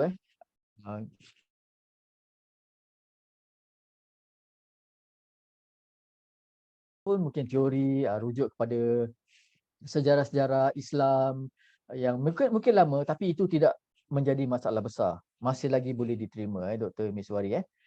Jadi dengan kata lain kalau keadaan seperti yang Dr. Miswari utarakan tadi, maklumkan tadi, maka bolehlah buat pengecualian untuk mendapatkan literature 5 tahun kebelakangan ini. Mungkin yang lebih lama lagi. Dah tentulah Hamzah Fansuri ini adalah satu sejarah umat Islam yang lama.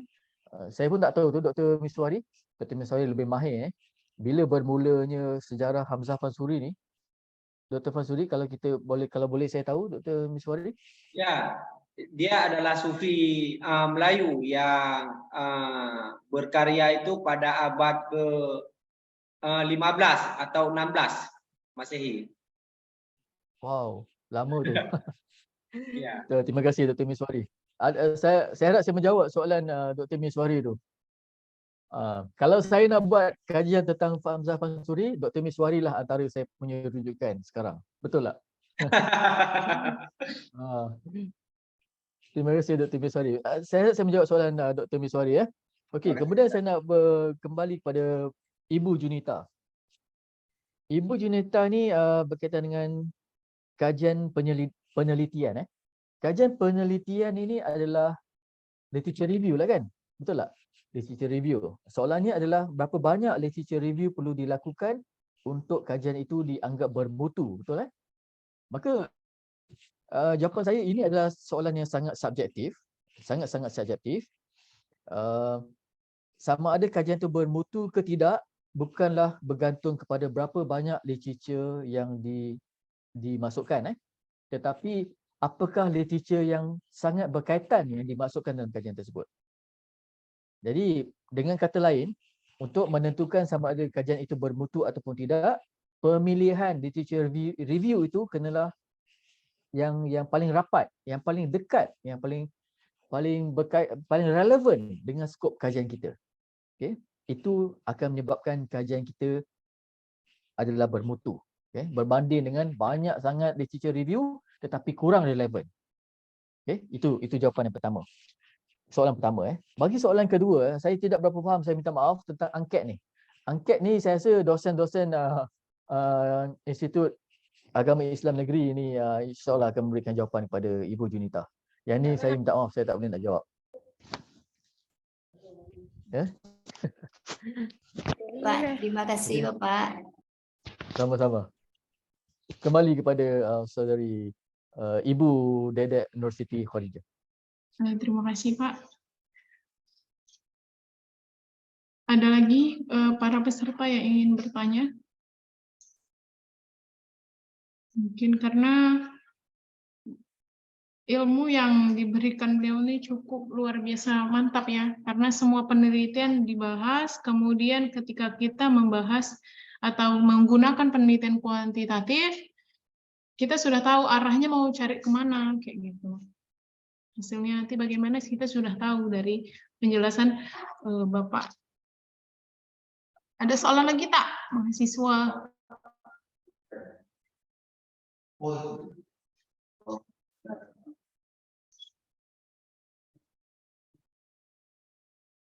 Nak tanya sedikit boleh tak, Bapak Hisan? Kalau sekarang NUOC ya, kalau untuk apa? Kalau untuk statistik, kalau kita pakai SPSS masih bisa? SPSS? Bisa? Apa namanya? Kaedah kuantitatif? MOOC.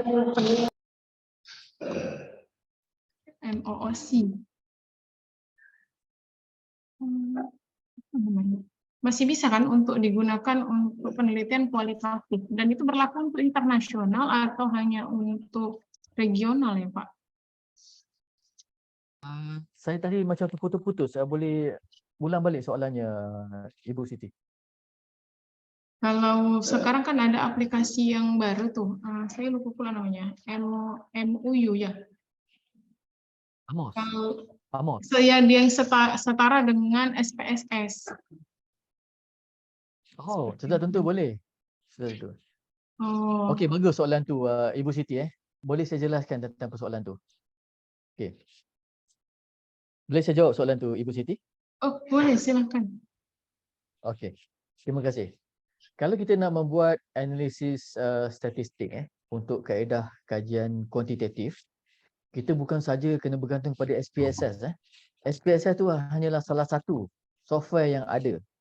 Kita juga boleh kira secara manual, kita boleh kira guna Excel, Microsoft Excel tu dekat komputer tu kita boleh gunakan. Kalau untuk pengetahuan ibu-ibu, bapa-bapa, pelajar-pelajar sekalian, kalau tak ada SPSS pun masih lagi boleh gunakan Excel tu untuk memberikan jawapan kepada analisis statistik yang kita nak membuat analisis tu. Tak perlu SPSS kadang-kadang. Contoh macam kita nak tahu tentang mean, mode, median, itu boleh guna kalkulator saja. Tak perlu guna SPSS. Tapi kalau yang macam inferential, t-test, correlation, t-test correlation pun boleh gunakan Excel. Other than that, kita juga boleh gunakan SPSS. Other than that, kita juga boleh gunakan software yang lain.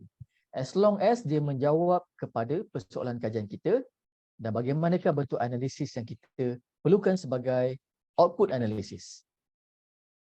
Tak ada masalah, memang boleh. Ada banyak.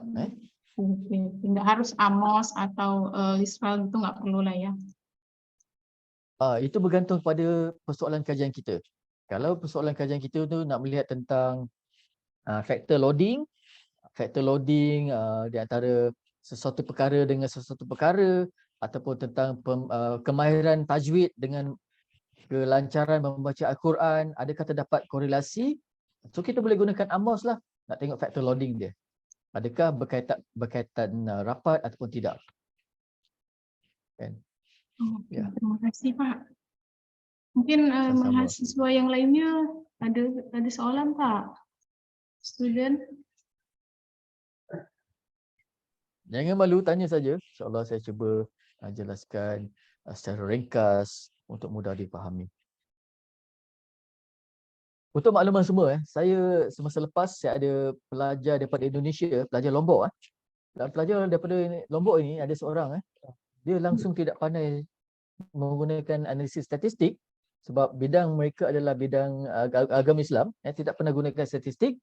Tapi alhamdulillah belajar selama 1 tahun dengan sekarang beliau boleh menjadi guru statistik. Sebab cara saya menggunakan pendekatan yang mudah supaya mudah difahami. Alhamdulillah.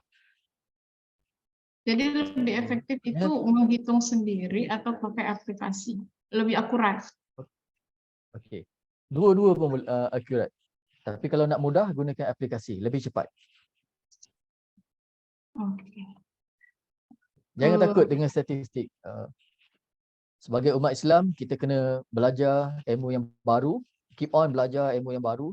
Dan saya cakap dengan pelajar yang daripada Lombok itu kepada beliau, walaupun beliau mempunyai kekuatan dan beliau menghafal kebanyakan juzuk di dalam Al-Quran, hati sangat terang dan belajar statistik ni dah tentulah boleh belajar dengan mudah.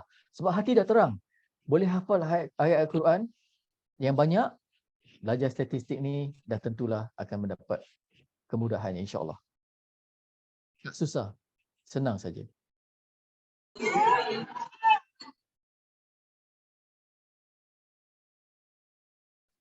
Ada soalan ke daripada tu? Bu Rijah. Ya, Dr. Mulyadi. Ya. Assalamualaikum Dr. Hisham. Waalaikumsalam Dr. Mulyadi. Apa khabar? Ni boleh cerita sedikit tentang mix method. Karena ada beberapa mahasiswa di S2 di kita ada yang melakukan penelitian tentang mix method. Okey, baik. Terima kasih Dr. Mulyadi. Mixed method biasanya merujuk kepada gabungan di antara kaedah kuantitatif dengan kaedah kualitatif. Mixed method ni biasanya pelajar akan gunakan descriptive statistik yang tak sampai t-test, tak sampai correlation tu, hanya melihat mean, mode, median. Biasanya tidak mean lah. Contohnya di kalangan pelajar-pelajar di Institut Agama Islam Negeri, ada berapa semester? Ada semester 1, semester 2 sampai semester 6 ke? Ya. Ada 6 semester kan? Kalau S1 8 semester. Okey, 8 semester. Katalah ada seorang pelajar nak membuat kajian di kalangan pelajar semester 1, semester 2, 3, 4, 5, 6, 7, 8, berapa ramaikah di kalangan pelajar tersebut menghafal Al-Quran 30 juzuk, contoh. Menghafal 30 juzuk Al-Quran. Itu nak melihat percentage saja ataupun nak melihat frekuensi saja kan. Katalah berapakah bilangan pelajar semester 1 sampai semester 8 Ibu Siti? Anggaran ada 3,000 orang. Ada berapa ramai? Ada Pak Mulyadi ada berapa Pak? Putus Pak. Berapa Pak tadi? Total mahasiswa Anggaran saja. 5,000 Dr. Miswari, 5,000. Saya kurang tahu juga, Pak Mulyadi mungkin bisa menjawab. Ada berapa total mahasiswa sarjana kita, Pak Mulyadi? Berapa tu? Agak-agak. Katalah anggaran, katalah 5,000 boleh? Dr. Miswari, katalah 5,000 Tak ada, kita berkisaran 300. 300. Baik. Okey, tak apa. 300. Tak apa, katalah 300. 300 yang aktif.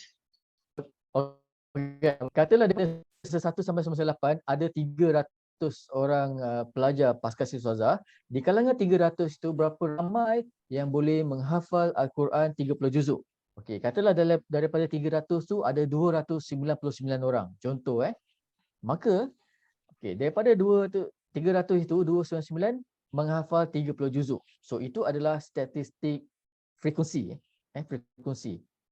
299 over 300 itu frekuensi. Itu yang berbentuk kuantitatif. Yang berbentuk kualitatif pula, mungkinlah pengkaji boleh tanya kepada pelajar yang seorang yang tidak menghafal tu kenapa dia tidak hafal. Pelajar tu akan cerita, saya tidak hafal kerana saya tidak mempunyai kelemahan dari segi hafalan dan macam-macam lagi. Itulah kuantitatif dalam metode. Kemudian kita boleh observe dia. Setiap hari pelajar yang seorang tak hafal ni apa dia buat? Mungkin dia ambil wuduk, cara ambil wuduk betul, ataupun minum air yang ada semut dekat dalam air tu dan sebagainya kan. Jadi itu semua adalah kaedah yang kualitatif. Maka kalau dua-dua kaedah ini, semua kaedah ni digabungkan, maka dia akan berbentuk mixed method. Mixed method. Dan perlu untuk kaedah kajian kualitatif untuk kita menentukan sama kajian kita itu adalah valid ke tidak. Ada 3 perkara kita kena ambil penting. Perkara pertama adalah iaitu dari segi kita punya kita kena buat observation, interview, dan satu lagi adalah document analysis. Saya ulang balik 3 perkara itu. Kita kena buat interview, kita kena buat observation, dan kita kena buat document analysis. 3 perkara inilah yang akan menentukan sama ada kita punya kajian menggunakan kaedah kualitatif itu adalah valid ataupun tidak. Kalau 3 perkara ini dipenuhi, maka kajian kita adalah valid walaupun kita menggunakan kaedah mixed method. Jadi saya harap saya menjawab soalan Dr. Mulyadi tadi. Contoh yang saya bagi tadi bolehlah kita kira sebagai kaedah mixed method. Dan mixed method ni secara generalnya adalah gabungan di antara kaedah kuantitatif dan kaedah kualitatif. Okay, Dr. Mulyadi, saya menjawab soalan Dr. Mulyadi dan pelajar-pelajar jika ada. Bagaimana Pak? Bagaimana kelas? Baik, saya mencoba sedikit meringkas dari materi Bapak tadi, bahwa ada proses penelitian. Yang pertama ada 8 langkah. Pertama, permasalahan penelitian, tujuan dan pertanyaan penelitian, referensi literatur, reka atau bentuk kajian, instrumen, pengumpulan data dan analisis data, serta hasil kajian. Kemudian syarat-syarat hipotesis yang baik itu ada 5. Yang pertama jelas, fokus, ringkas, kompleks, dan dapat diperdebatkan dengan makna jawaban potensialnya terbuka untuk diperdebatkan dari fakta yang diterima.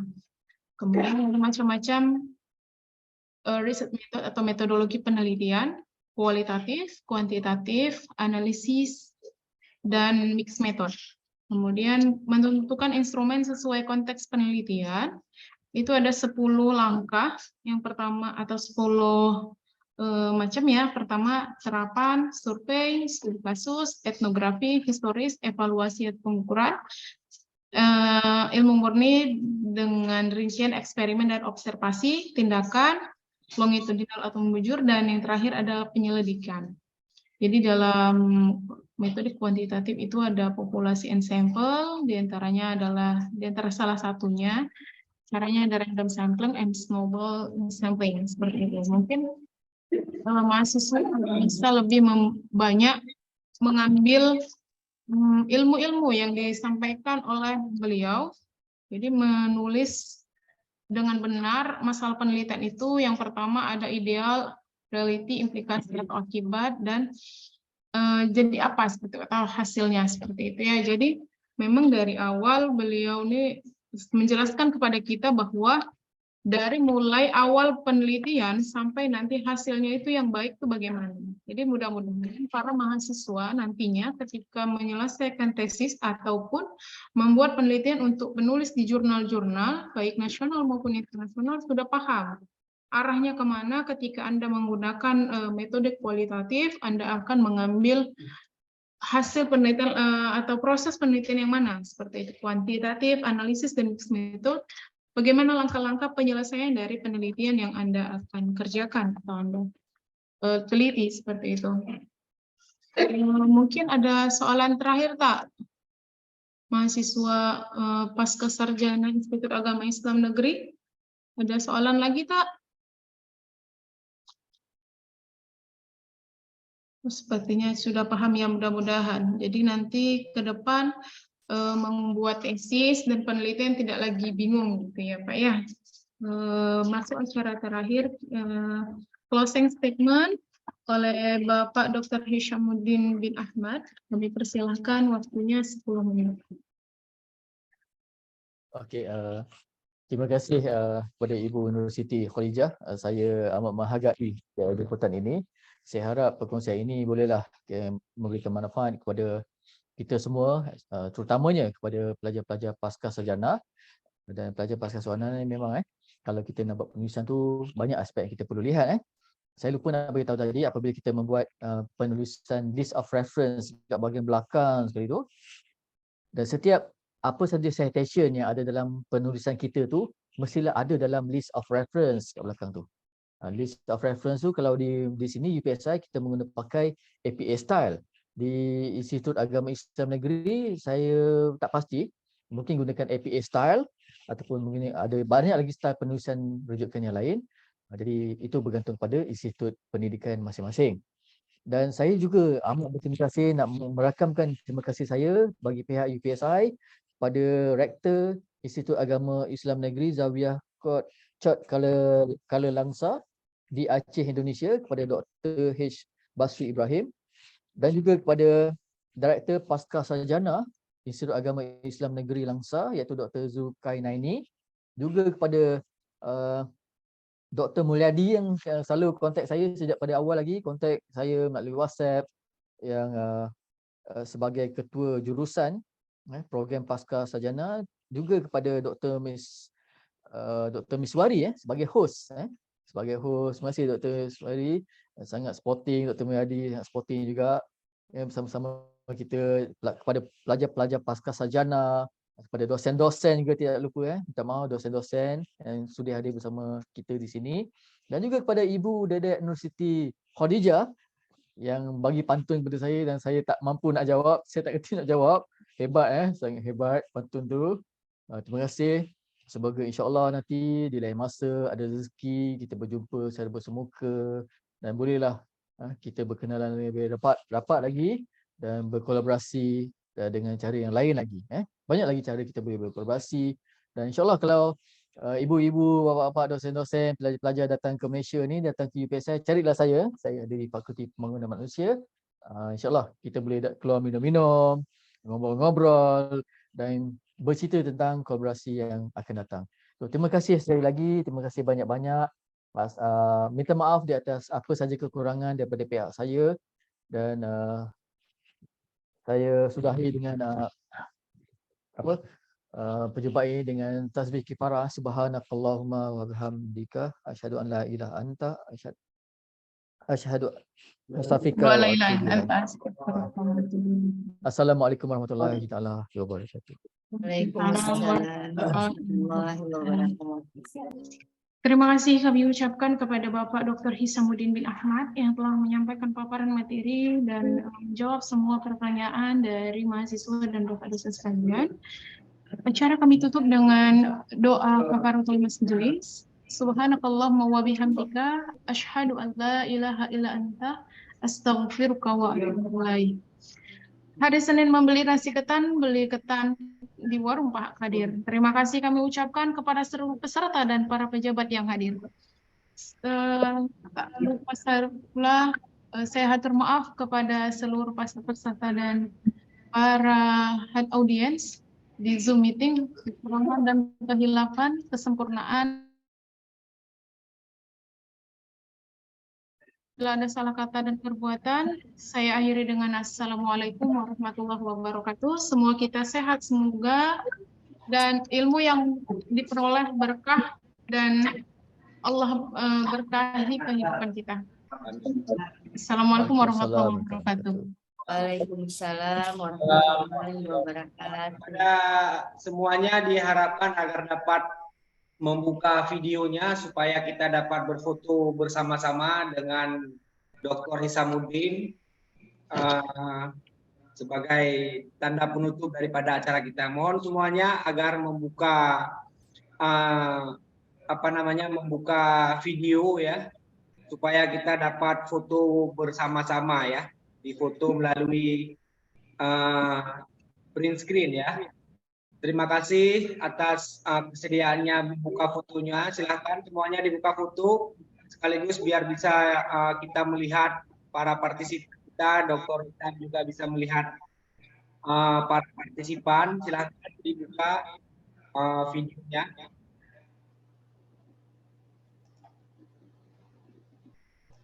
Ya, semuanya agar dibuka videonya ya, biar kita bisa foto sama-sama dengan Hisamuddin. Ya,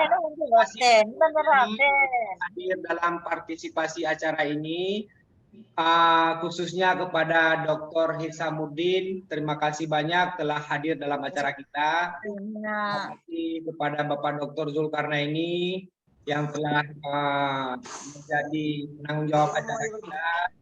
Terima kasih kepada Ibu Dini Siti Fatijah yang menjadi moderator. Terima kasih kepada peserta semuanya. Insya Allah ke depan kita dapat bertemu kembali dalam acara selanjutnya. Juga kita harapkan Dr. Hisamuddin dapat bertemu secara langsung dengan kita nanti.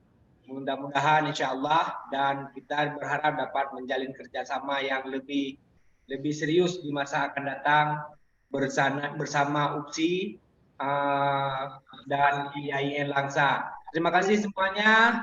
Mohon maaf atas segala kekurangan. Billahi taufiq wal hidayah. Assalamualaikum warahmatullahi wabarakatuh. Waalaikumsalam. Terima kasih Ustadz Dr. Hisamuddin. Terima kasih. Terima kasih juga. Terima kasih kembali Dr. Miswari dan semua.